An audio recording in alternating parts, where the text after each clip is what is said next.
Republicans keep shouting, why didn't Democrats demand Epstein transparency under Biden? But here's the reality. Even if that claim were true, how does past silence justify silence today? Eric Swalwell just dropped a truth bomb. Accountability shouldn't depend on party. Every American deserves the full truth. No exceptions. On the Republican side, ask over and over, why did the Democrats say nothing during the Biden administration? I've heard TV anchors ask. In fact, I was asked this morning the same question.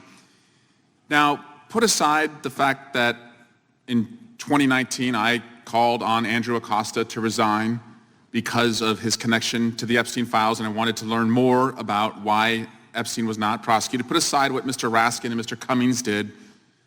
Let's just take you at your word that Democrats said nothing. Is that a reason for you to do nothing?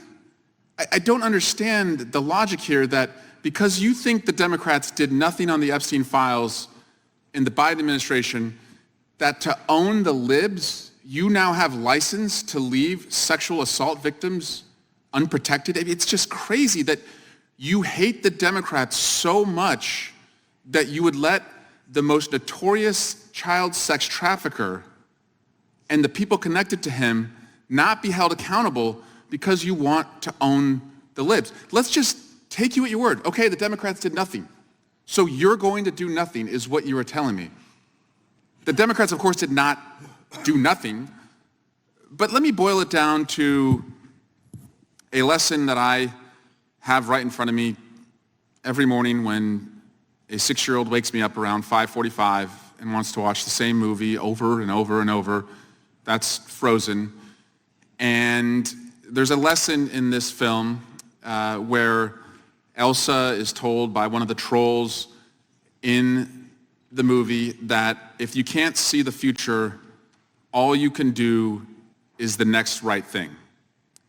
And having seen this, again, 100 times in the last couple years, my takeaway is if you don't know what's going to happen next and you can't change the past, all you can do is the next right thing. So even if you are right that the Democrats did nothing in the past, wouldn't the next right thing be to sign the discharge petition?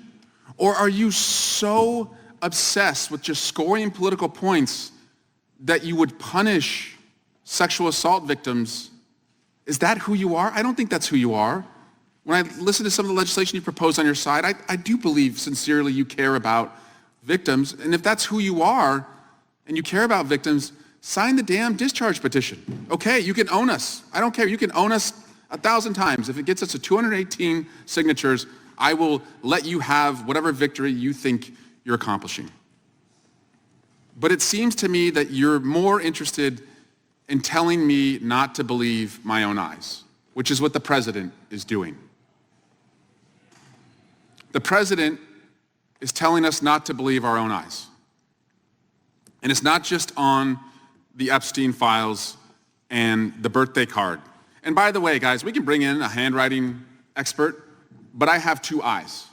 And I know what that man's obnoxious signature looks like. And so do you. But Donald Trump has told us that he would end all wars on day one, that prices would plummet and jobs would soar. And where are we? Ukraine has never been weaker. We've never seen more jobs lost in America since Donald Trump was last president. Even conservatives are complaining about how expensive grocery prices are. And even his own health, he's trying to tell us not to believe our own eyes. Joe Biden looks like an Olympic athlete compared to a man who is hiding his illness. Donald Trump is a broken man who has broke his promises.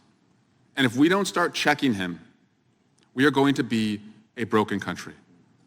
So my friends, if you sincerely believe that Democrats dropped the ball and did not do enough under the Biden administration, then join us now in doing the next right thing. What Congressman Eric Swalwell just said wasn't just a rebuttal. It was a moral alarm bell ringing through the halls of Congress. In a moment where silence is convenient and accountability is dangerous, Swalwell confronted the Republican Party with a truth they refuse to face. If you care about justice, then act like it. The debate around Jeffrey Epstein's sealed files should be simple. Release them, expose every name, every enabler, every powerful person who benefited from his crimes. But instead, it has become yet another political performance. Republicans are suddenly demanding to know why Democrats didn't demand full transparency earlier, as if that question magically erases their responsibility now. It's a distraction, a deflection, and an excuse. Swalwell dismantles that logic in one sentence. Even if Democrats hadn't pushed for transparency, which is not true, that doesn't justify your choice to do nothing now. That is the heart of the matter. This isn't about Biden. It isn't about Trump. It isn't about party rivalry. It's about whether Congress cares more about protecting victims or protecting connections. Swalwell points to the discharge petition, the simple action that could release the Epstein documents. Every representative has the power to sign it. It doesn't require hearings, committee drama, or yelling on cable news, just a signature. Yet many in the GOP refuse to sign. They'd rather go viral than go on the record. They prefer sound bites to signatures. They want outrage, not outcomes. Swalwell makes that hypocrisy painfully obvious, and he does it with a metaphor so simple that even a child can understand it. He mentions his 6-year-old watching Frozen, and he quotes a line from the movie, "Do the next right thing." It sounds almost playful, but politically it's devastating, because that is exactly what Republicans won't do. They'd rather stall than step up. America cannot change Epstein's crimes. We cannot undo the pain of survivors. We cannot erase the networks of wealthy and politically connected individuals who shielded him for years. But we can do the next right thing. We can demand transparency. We can demand accountability. We can refuse to let power bury the truth. Swalwell exposes something far bigger than this single issue. He highlights a Republican strategy built on grievance, not governance. Their logic is, if Democrats didn't do it before, then we won't do it now. That isn't leadership. That isn't justice. That's spite. That's how democracies rot, when accountability becomes negotiable. He also calls out Trump's mythology, the fantasy that his presidency was a golden period of strength and moral clarity. In reality, as Swalwell reminds viewers, Trump's era was defined by chaos, ethical collapse, and denialism. Even now, his movement demands blind loyalty, asking Americans to ignore corruption happening in real time. Swalwell's message is emotional, but it's also instructional. Cynicism is not a strategy. Action is. And that leaves the country with a choice. Do we demand transparency regardless of political costs? Or do we sit back and watch another scandal get buried to protect the powerful? If you believe justice isn't partisan, if you believe that the truth doesn't belong to a political party, then this is the moment to speak up. Call your representatives. Demand that the Epstein files be released. Tell them to sign the petition, because the next right thing isn't optional. It's necessary.